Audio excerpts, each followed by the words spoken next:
Hujambo na karibu tena mtazamaji wa The World News katika kipindi hiki cha ulimwengu wa siasa. Mimi ni Adam Hussein.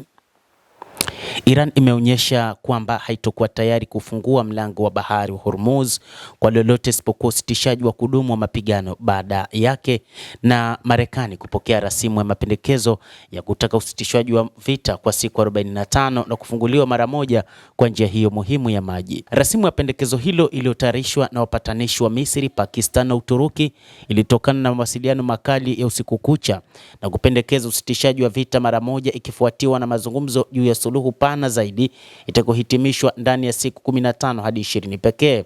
Chanzo kinachofahamu pendekezo hilo kilisema mnamo mapema jana Jumatatu. Nchi zinazopatanisha zinatumai kuwa dirisha la siku 45 litatoa muda wa kutosha kwa mazungumzo kufikia usitishaji wa kudumu wa mapigano, huku zikiepusha tishio la rais wa Marekani Donald Trump la kunyesha mvua ya kuzimu mjini Tehran ikiwa hangefanya makubaliano kufikia mwisho wa Jumanne kutotimia.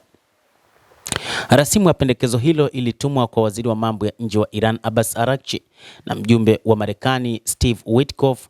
Maafisa wawili wa Mashariki ya Kati wakizungumza kwa masharti ya kutotajwa majina waliambia The Associated Press AP.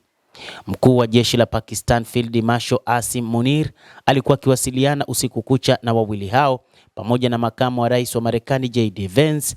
Chanzo kinachofahamu mapendekezo hayo kiliambia Reuters.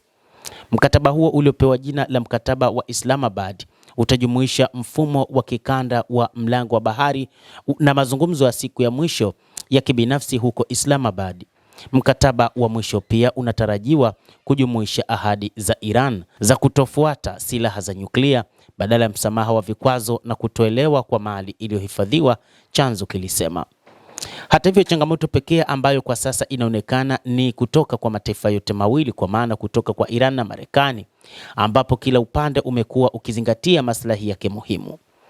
Iran inazingatia maslahi muhimu hasa katika mazungumzo yaliyopita, ambapo Iran ilifanya mazungumzo mwezi Juni, lakini mazungumzo ambayo hakuzaa matunda, na mwisho wa siku Marekani na Israel ziliingia katika kuishambulia Iran. Kadhalika, katika kipindi cha mwezi Februari kabla ya tarehe 28 ya mwezi huo wa Februari, mazungumzo yalikuwa yakiendelea baina ya Iran na Marekani, lakini mazungumzo hayo hayakuzaa matunda na mwisho wa siku Marekani katangaza vita dhidi ya Iran, jambo ambalo limeendelea kuipa hofu Iran katika mazungumzo kati yake na Marekani. Akihutubia ripoti hizo, msemaji wa Wizara ya Mambo ya Nje ya Iran amesema utawala huo umeweka misimamo na matakwa yake kujibu mapendekezo ya hivi punde na kwamba unaona mazungumzo hayaendani na maamuzi na vitisho vya kufanya uhalifu wa kivita. Msemaji huyo Esmail Baghei alisema Tehran ina seti ya mahitaji kulingana na maslahi yake ya kitaifa ambayo tayari yamewasilishwa kupitia njia za kati, na kuongeza kwamba matakwa ya awali ya Marekani kama vile mpango wa hoja 15 uliopendekezwa mwezi uliopita yalikataliwa kwa kupindukia. Iran haisiti kueleza kwa uwazi kile inachokiona kuwa maadui wake, na ni halali kufanya hivyo kusitafsiriwe kama ishara ya mafikiano, lakini badala yake kama kielelezo cha imani yake katika kutetea misimamo yake, Baghei alisema katika mkutano na waandishi wa habari.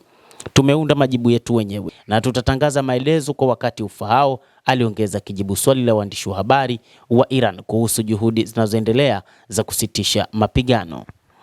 Mtazamaji, endelea kutufuatilia, lakini nikusihi usisahau kulike, usisahau kucomment.